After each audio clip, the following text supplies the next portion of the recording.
You will know exactly how to counter Sandalphon's stance after this video. Sandalphon's light stance / down special is a reactable slash that starts up in 20 frames. Look out for him standing wide and sheathing his sword to catch the startup. It reaches a little under 1.5 tiles or characters on this stage. The better play is to blow it up with invincibility and reaction than dodge it, since you would be around -2 after a dodge. It's -10 on block, but usually you can't reach it in time to punish, due to the pushback that sets up a spacing trap. So do a move with a lot of range, risk the dash light, or return to neutral instead. If this special whiffs, make sure to do something like an ultimate special, or get really close when trying to punish, because it's very disjointed. But in general, this version doesn't quite measure up to the strength of the others like medium and heavy. The medium version starts off with a backstep, before he puts away the sword and goes into a stance with a variety of mostly unreactable follow-ups. The light and medium follow-ups are very active projectiles that track your location. The difference is that the light follow-up tracks up until 1.5 tiles, while the medium follow-up reaches 2.5 tiles. So a Sandy player needs to judge the distance correctly. And they whiff if you're right beside Sandy, especially the medium follow-up. This mistake could set you up for a big punish. You can't react to it specifically, but a crossover could dodge it if you guess right, allowing you to punish or take your turn with a dash light. They are both -6 on block, letting you punish with a light at some ranges or take your turn. Heavy follow-up is a lunge that's -6 on block with some pushback. If it's done at 2 tiles or closer to you, a 6 frame close medium lets you pick up the most damage, while a far light is the more consistent option. I'm surprised that all of those won't punish if this follow-up was used close to its 3 tile max range, making Dashlight a better option to take your turn there. The U follow-up is a reactable palm strike that can be delayed to vary the timing. Look out for Sandalphon facing down to catch the attack starting up. When you see this, down back, then spot dodge or use invincibility as soon as you see movement. And a crossover won't work. After a successful dodge, start a combo with a close light or throw to be safe. Sandalphon can also do an invincible blink, forwards or backwards, like his wasting flash in League. After that, he has a short window to use another follow-up that isn't a blink, or let the stance end and go for something like a strike or throw.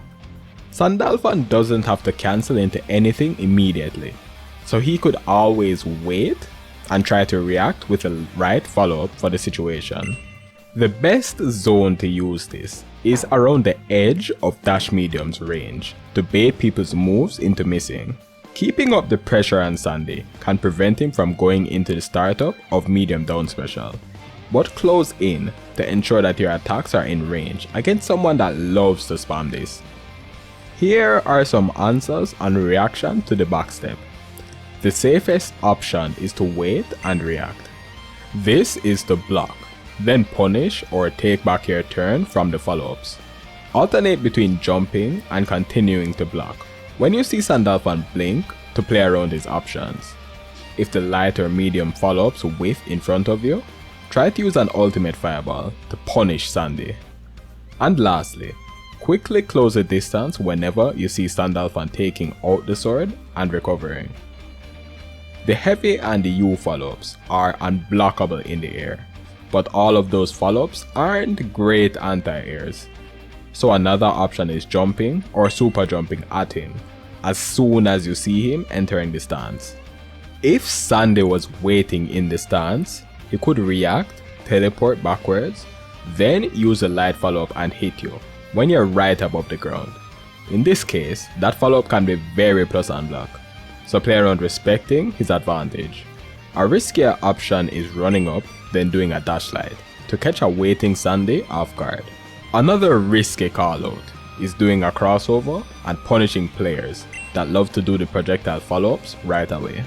Sandy gets better rewards on hit when you're in the corner, so it's better to go for the more risky options when you're outside of it to maximize your options. Heavy down special has him do the slash from before, then go into the stance. The slash is upgraded to start up in 19 frames, making it harder to react.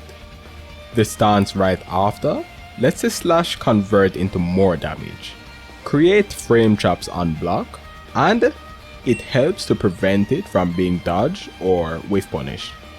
Speaking of the stance, the light and medium follow-ups are now +0 on block, and they lead into a combo and counter hit in the corner. The heavy follow-up can now combo on a hit close to the corner, instead of just counter hits as well.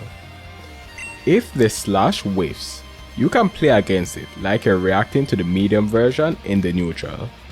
Another option is risking it and trying to punish the 16 frame gap between the slash and the fastest invincible follow-up with a fast ultimate special, or long reaching normals.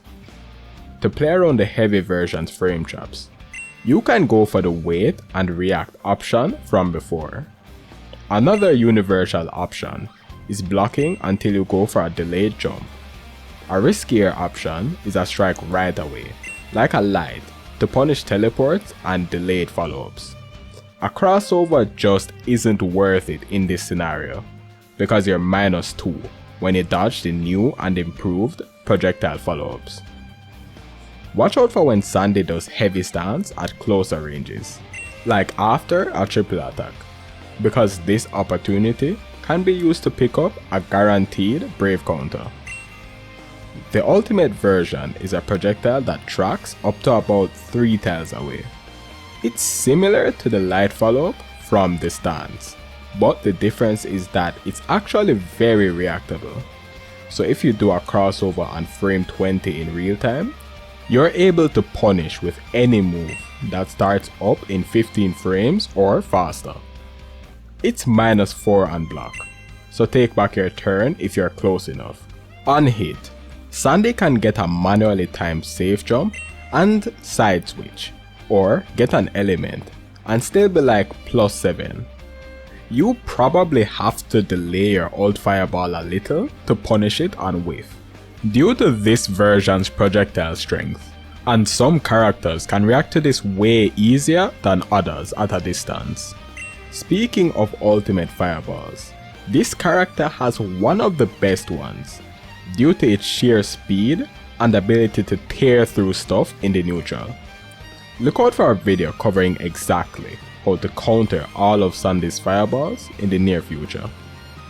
I will be doing viewer matches, coaching, replay review, or rank streams on Saturdays and randomly throughout the week.